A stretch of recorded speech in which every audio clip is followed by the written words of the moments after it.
My name's Travis Bull Johnson. I'm running for Congress against Michelle Fishbach. There's no money in ending war. There's no money in limiting government. To me, part of what makes America great are our small businesses, our small farms, and that's what's getting squeezed out by the establishment politicians. That's why I say, raise cattle and not taxes. And my name's Travis Bull Johnson. Hey, good morning, everybody. This is Bull. Welcome to episode 28 of Independent is Power. I've been busy the last couple of days, so I was real nervous about today's show because I didn't really have the time to sit down and prepare for it. But then when I sat down and started thinking about, hey, what can we cover today? I mean, the number of things that flew into my head is like, well, I guess it has been a couple of weeks. There is quite a bit going on right now between the murder of Tyree Nichols and the aftermath of that. Some of the laws being pushed through the Minnesota legislature right now, and quite honestly, just the stuff going around with me in the homestead over the last few weeks. For those of you who have been watching a couple of my lives the last few days, these next few minutes might be kind of deja vu. But for those of you who didn't, over the last couple of days, I said I haven't been here. I haven't been able to prepare. Give you a little bit of backstory here. Back in 2011 or so, 2012, I was stationed in Korea. And while we were stationed in Korea, we had the opportunity to adopt a couple bulldogs. Basically, some soldiers had bought bulldog puppies. Hadn't really done the legwork to figure out, hey, how do we fly with these bulldogs? Because it is a very hard, drawn out process to fly with bulldogs. And we ended up one of them had been basically rehomed 3 different times by soldiers, and so we ended up adopting these 2 bulldogs. And I tell you what, they traveled pretty close around the world with us. We got them in Korea. They flew back to the States with us to our next duty assignment in Washington, D.C.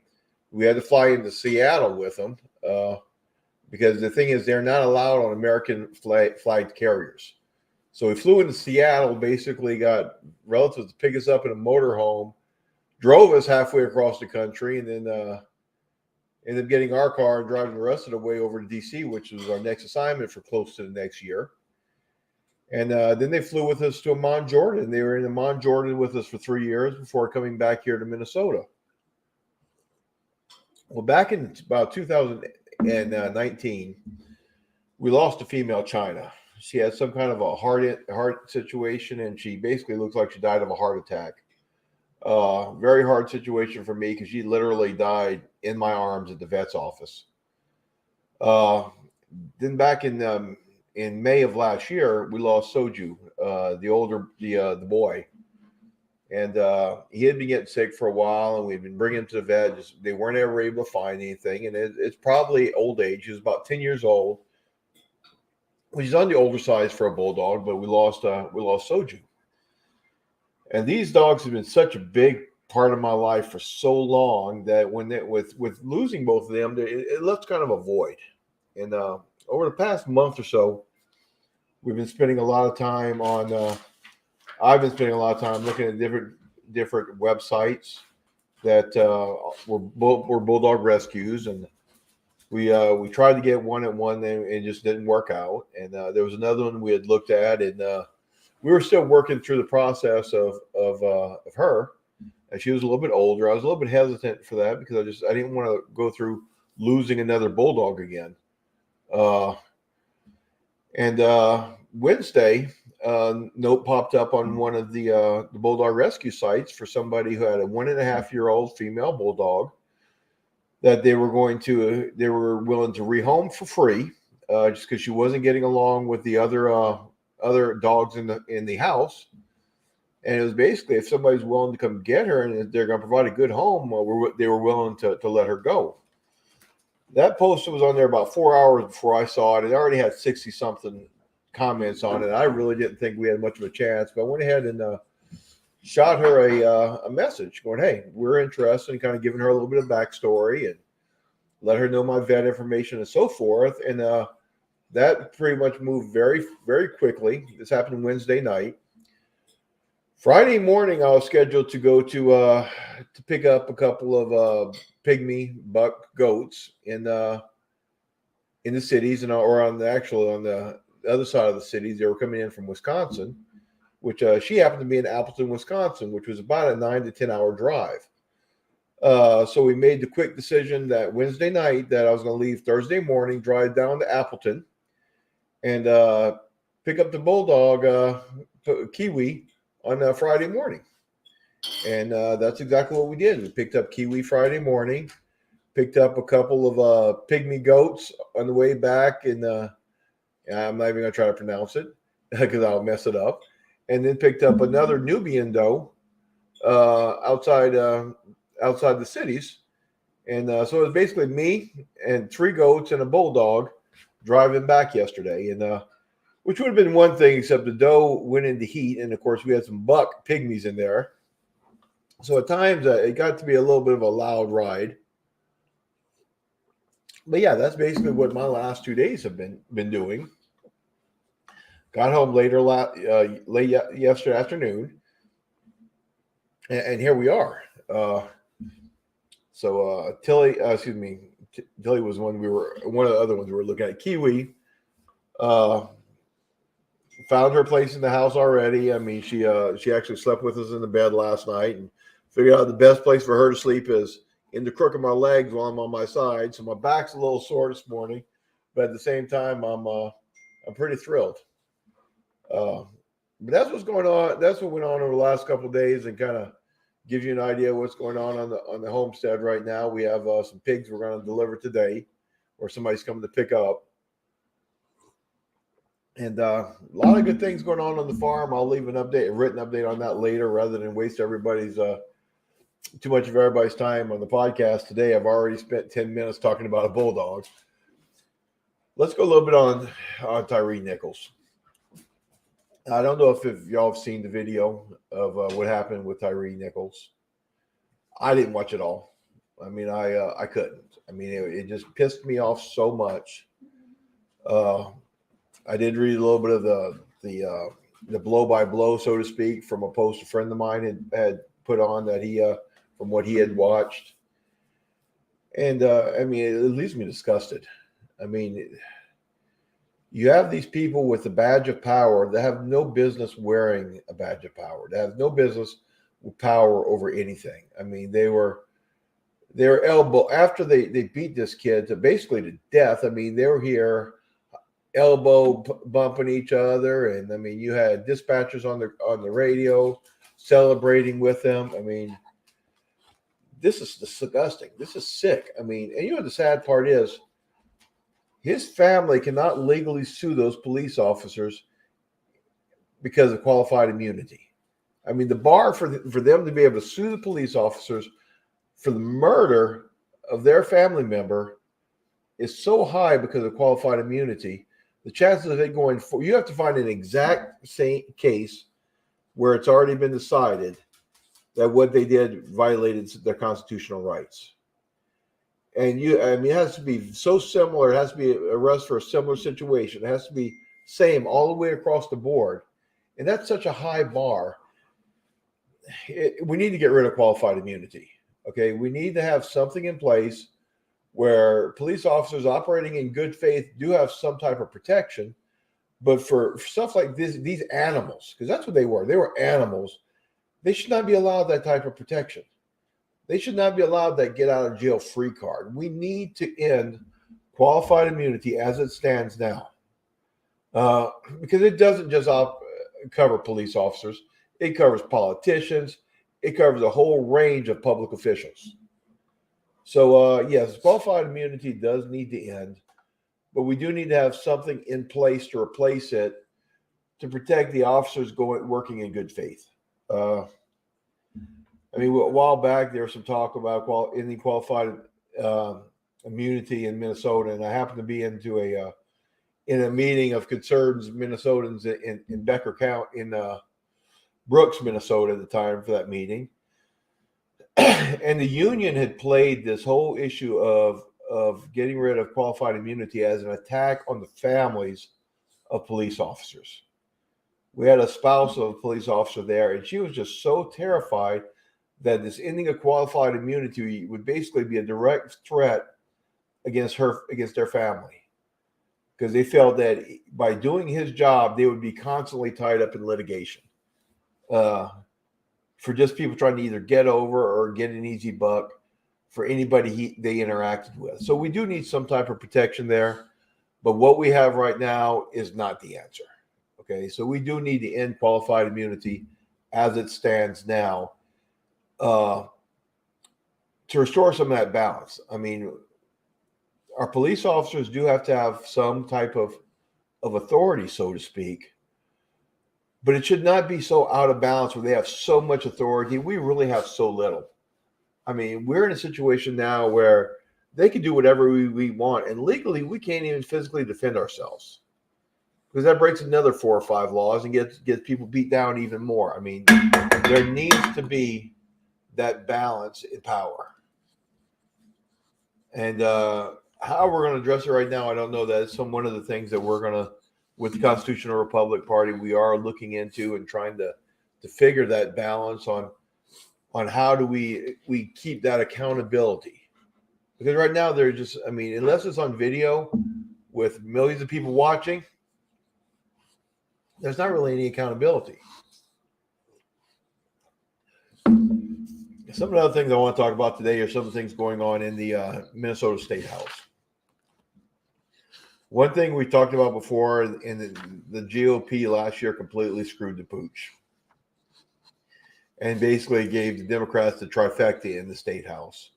And what's happening now is you have the Democratic majority who is basically running roughshod. They're not even pretending to try to find common ground. They're going, this is the way, we have the majority, this is the way it's going to be.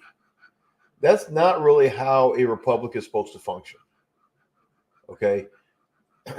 And right now it's just, I mean, they give you an example. Last week you had the Crown Act, which is basically an act to prevent discrimination on many of the hairstyles or hair textures prevalent in black women. And my buddy Nate went up there, and Nate Westenberg, who's the senator down in Morrison County, and he tried to amend it to include beards. Now, here's the catch, and this is where I think a lot of people miss the opportunity here. Yes, I've got a beard, and Nate's got a beard, and yeah, we'd like that to be protected. But the number of Black Americans that have severe skin issues from closely shaving is a huge number.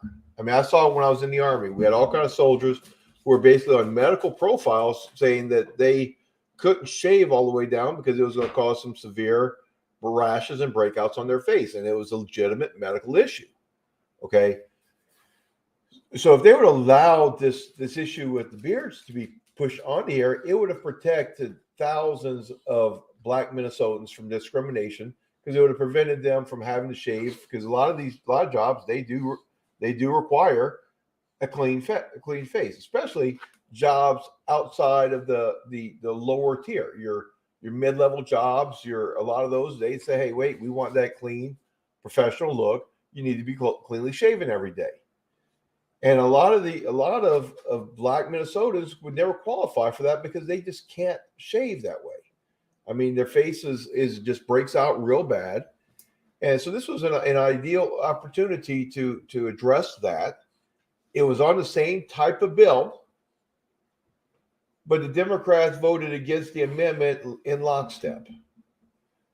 I mean, and I don't know if they just figured, you know what, it's going to basically benefit Black males, and they didn't see that as being a big enough voter block, or they just refused to give the Republicans any type of win at all. But the fact remains is they missed a golden opportunity because it was raised by a Republican. And that's what we're seeing right now is anything that comes from the Republican side of the House, the Democrats are automatically squashing it. It can be a good idea. It don't matter. They're gonna try to shove it aside. That's why it's so important for the Constitutional Republic Party to get up there, get going, win constituents from both sides of the aisle, and prevent any party from having a majority in Congress. Now, this is not easy. As I was having a discussion with a friend of mine last night, and they basically compared the two parties for as corporations committing antitrust violations because they work so hard at keeping everybody else out of the game. I mean, when you look at it, the Republicans and the Democrats control who gets in the government, who becomes a political party.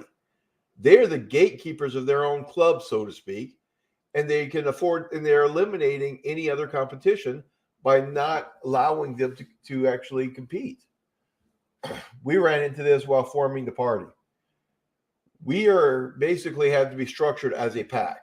Okay, we had to be structured as a political action group because we did not qualify as a political party because we weren't on the ballots. And who controls if we get on the ballot? The Democrats and the Republicans. So we had to form as a PAC until we actually get on and win elections before we can even consider ourselves a political party, according to the Federal Election Commission, which is basically controls the amount of donations we can receive. So we cannot receive the same type or amounts of donations as another political party can because that bar has been placed upon us. Luke John made a comment, Minnesota politics is just bullying in this session. Really a one vote difference, and now we have to be on board with abortion as long as the court is still attached. And you know what, Luke? I mean, is that one vote, and you know who caused it? The GOP. The GOP caused it because you had a liberty-leaning, freedom-loving GOP candidate that the GOP establishment decided to endorse and back a Democrat senator against that GOP candidate. And that Democratic senator barely beat the GOP candidate, and now they have a majority. That is solely on the lapse of the MN GOP, which people in this state continue to give that opportunity to screw us over again and again. I mean, that was part of why we formed this new party, is because of stuff like that.